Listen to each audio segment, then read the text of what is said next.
Hi. How do you have on these silly glasses? This is me. And this video is about us. So, I wanted to showcase me or us. No. We're not starting this video until you take off those glasses. Why you never let me be myself? Hi everyone. Welcome to our YouTube channel.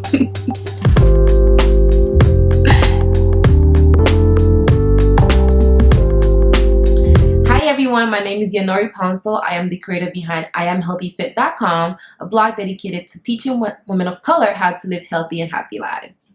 And I am her sidekick, JP, also known as her husband. Welcome to our YouTube channel.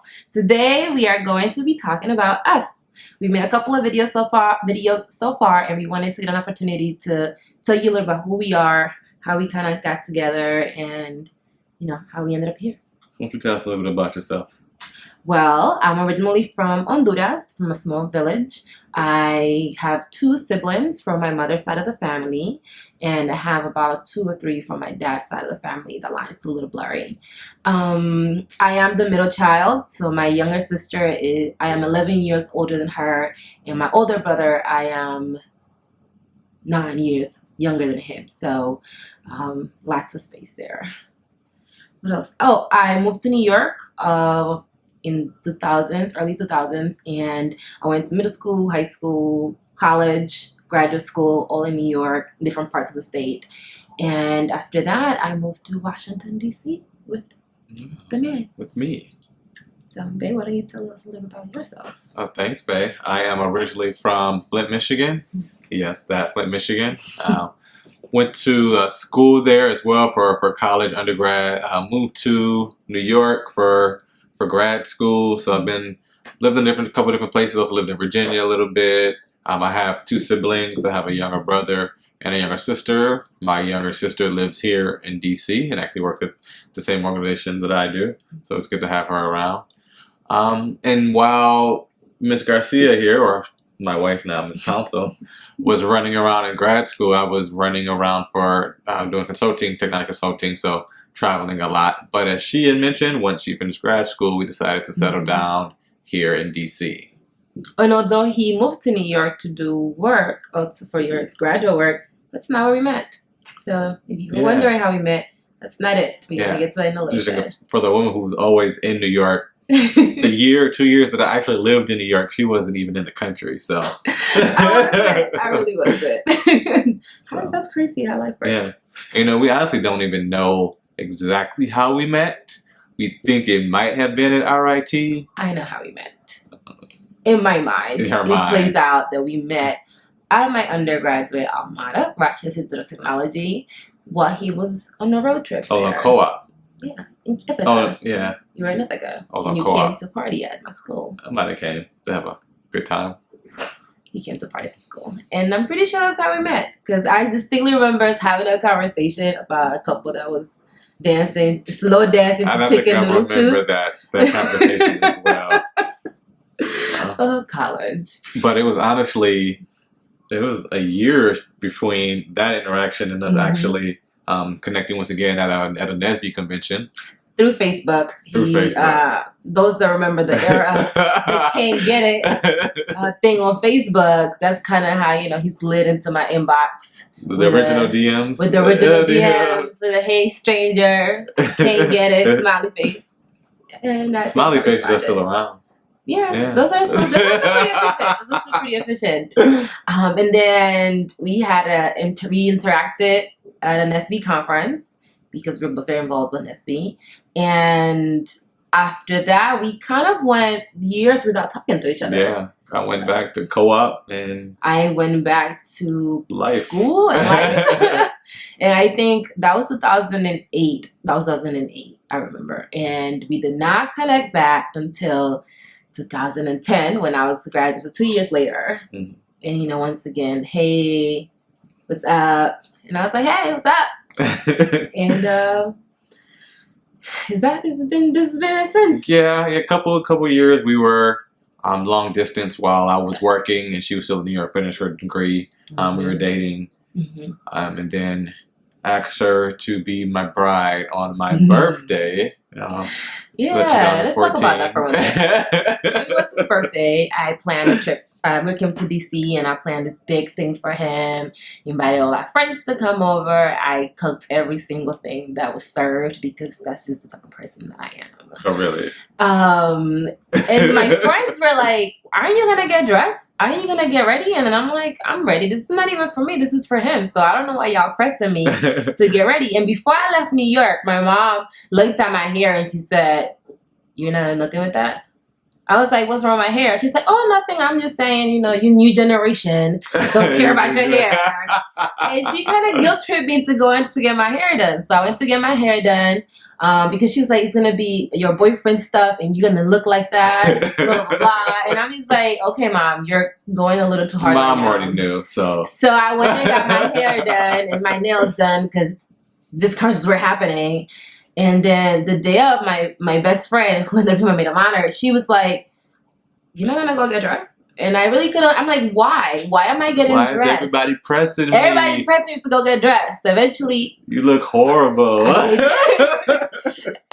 was still cooking, so that was a part of what was going on. And they were like, "No, just go get ready, go get whatever." And I was like, "All right, fine, sure, I'll do it."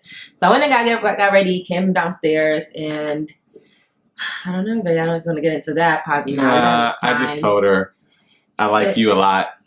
I think you're cool. We should do this thing long term. Yeah. Yeah. It was pretty awesome because all my sorority sisters started coming from my chapter and I had no idea why they were there and they were lying to me, but I was just so happy to see them. It was so awesome. Thank you, babe. Fast forward to now, we've been living in DC for almost 2 years. Almost 2 years now. Mm-hmm. And one thing, after we got engaged, we still lived in different places. So we wanted to, we knew we wanted to spend some time living together before we got married to make sure that the other person is not crazy. Crazy. So that was but I did find out that she is, but it's okay because I'm crazy too. We are crazy. We can agree to that. Well, we all have our things, and you'd be like, "What? Why? That makes no sense. You're crazy." And then when she does it to you, you're like, "All right, that's not so crazy." Or he'll do one of those, "I can understand that. Fine.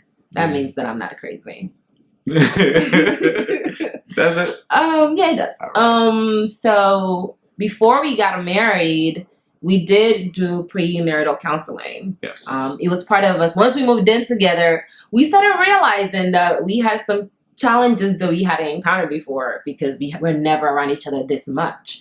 So that led us to having premarital counseling, and it was a really good experience. I think I speak for myself about how important that was to just getting to know JP better, getting to understand where he was coming from, and being in a space where I didn't feel like because he wasn't communicating the way I wanted him to communicate didn't mean that he cared. And that really was really important for me because I was struggling with that a lot of the time. Yeah, and when we decided to do it, I was never against it. Didn't necessarily think we needed it, but I would just make that the baseline for everyone. Just go. You're going to learn a lot about each other. The person who's going to facilitate it for us, it was a local a minister, and she was very welcoming. And obviously, she had done this and been certified, so she had a process. She checked up on us. We gave us our assignment. So there are things we had to do, and it allows you and your spouse to work together, or your mate to work together on a project to see how you guys work together. It's going to really be helpful. Pre-marital counseling was really one of the reasons why I think we were able to be still here, married, and being in such a better space as a husband and wife, because it really helped bubble out some things that we didn't even know were actual issues in our relationship. And as a result of doing that, we were able to work through those issues before we even got married. So I think that really was a really big deal.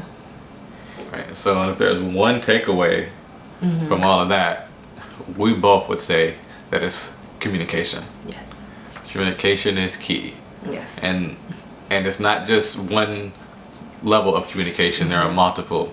There's the verbal, obviously, but there's also the physical communication, because when you walk into a room and someone's not giving you that vibe as well.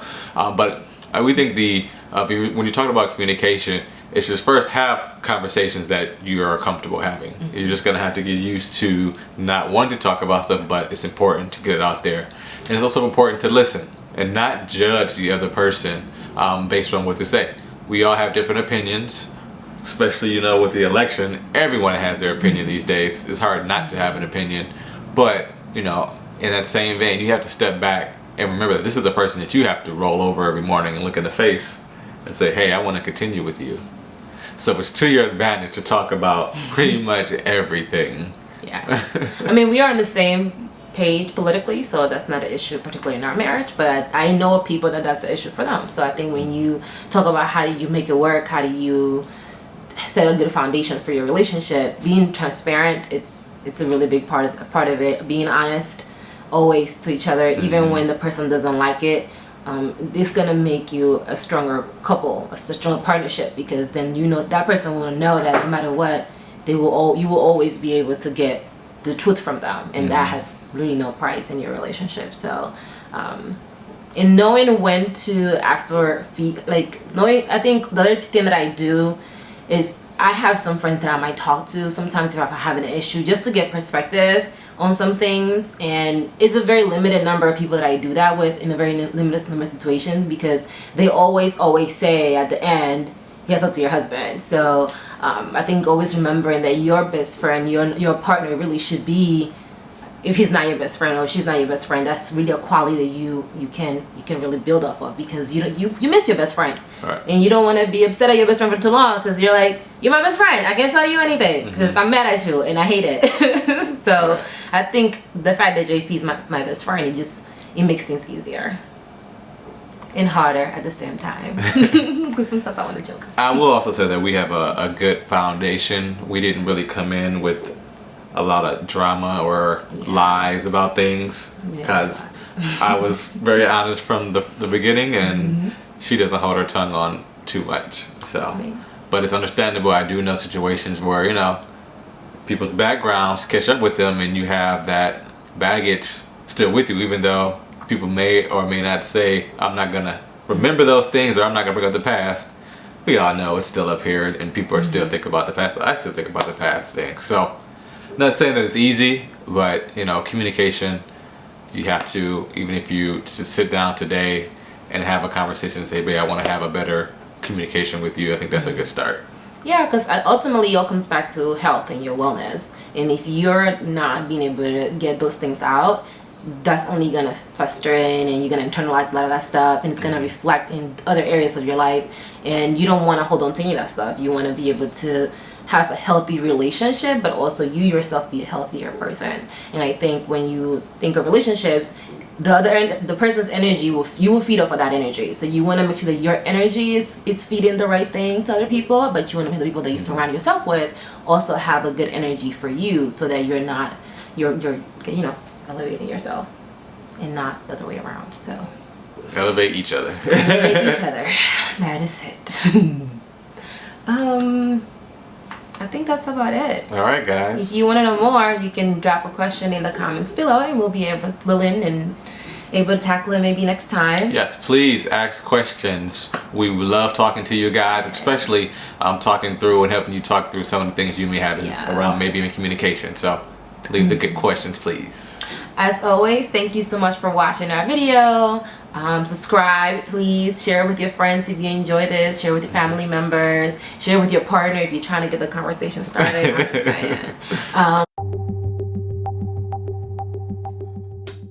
You can find us on social media on I Am Healthy Fit on Instagram, at I Am Healthy Fit on Facebook, _ I Am Healthy Fit on Twitter, and then we're on Pinterest too, at I Am Healthy Fit.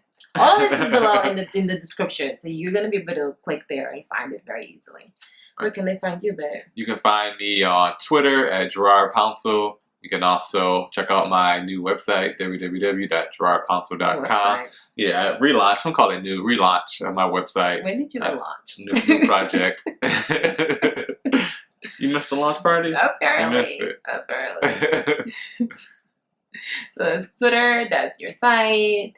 Thank you for watching. Make sure you subscribe below, somewhere here.